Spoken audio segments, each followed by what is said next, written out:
Bonsoir Michel Fize. Bonsoir. Sociologue, spécialiste de la jeunesse, de l'adolescence. Vous allez publier ce dernier livre de l'abîme à l'espoir. C'est aux éditions Mimesis. Il sort à la fin du mois. On va essayer de comprendre avec vous ce phénomène de grande violence entre jeunes qui secoue la France en ce moment, mais peut-être pas que. Assassinat prémédité d'Alicia, jeune collégienne, des affrontements à coups de barres de fer, d'armes blanches qui se multiplient à Lyon, à Paris dans le 16e arrondissement avant-hier, dans le Val-de-Marne, en Essonne, avec à chaque fois quand même des ados qui sont très jeunes. On parle parfois d'enfants qui ont à peine 13 ans. 6 affrontements là en 3 semaines. Est-ce que c'est une coïncidence ou est-ce qu'il y a des points communs que vous repérez ?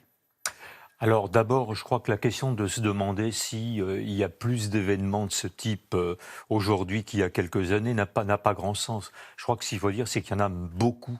Et il y en a tous les jours. Il y a des affrontements, évidemment, qui ne donnent pas lieu à une répercussion médiatique, parce qu'ils ne conduisent pas, évidemment, à des événements dramatiques. Mais bon, pour employer un terme des années 60, on se castagne un peu partout pour tout et rien, finalement, puisque bon, c'est toujours des événements futiles qui président à ce genre d'incident. Vous dites on se castagne en employant effectivement un terme, vous disiez des années 60, mais justement, les bandes, elles ont toujours existé. Alors, il y a les années 60 avec les blousons noirs, mais il y a même bien avant avec les Apaches, l'équivalent de nos skinheads, ou les loups de Montmartre, par exemple. Et il y a même encore avant. On trouve des bandes dans l'Antiquité.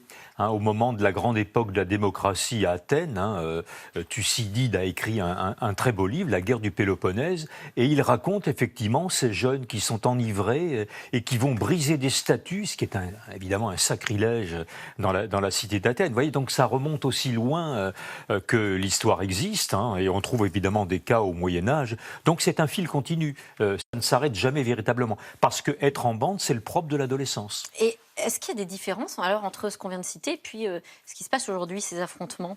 Oui, alors j'ai enquêté 2 fois. Ouais. Une première fois au début des années 90, et puis j'ai réenquêté une deuxième fois, 15 ans après, en 2008, pour savoir ce qui avait changé.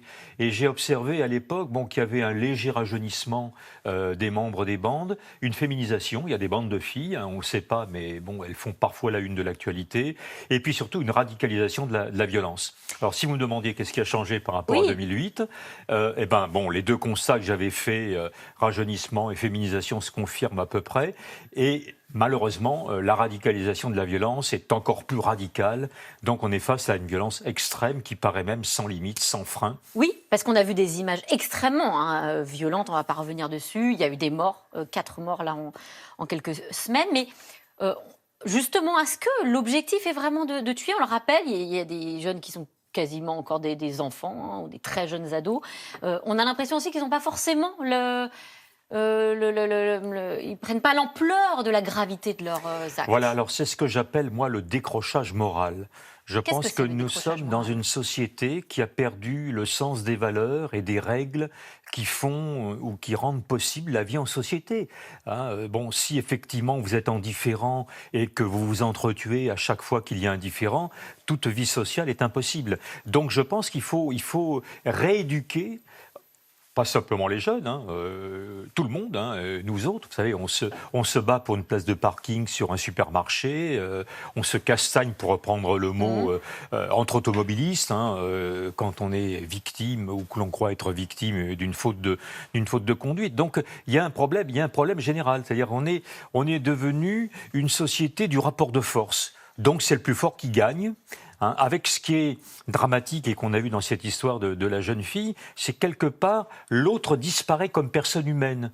Elle n'est plus qu'un objet. Et il n'y a pas d'empathie finalement. Alors il n'y a pas d'empathie, il n'y a pas de bienveillance. Vous voyez, c'est quand même assez extraordinaire qu'il ait fallu inventer il y a quelques années une journée de la gentillesse.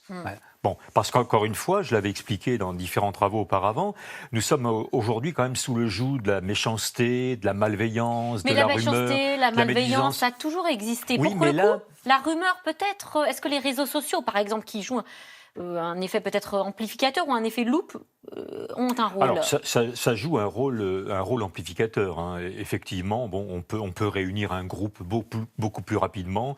Et puis surtout, il y a ce fil continu de la rumeur, hein, qu'on voit bien avec le harcèlement.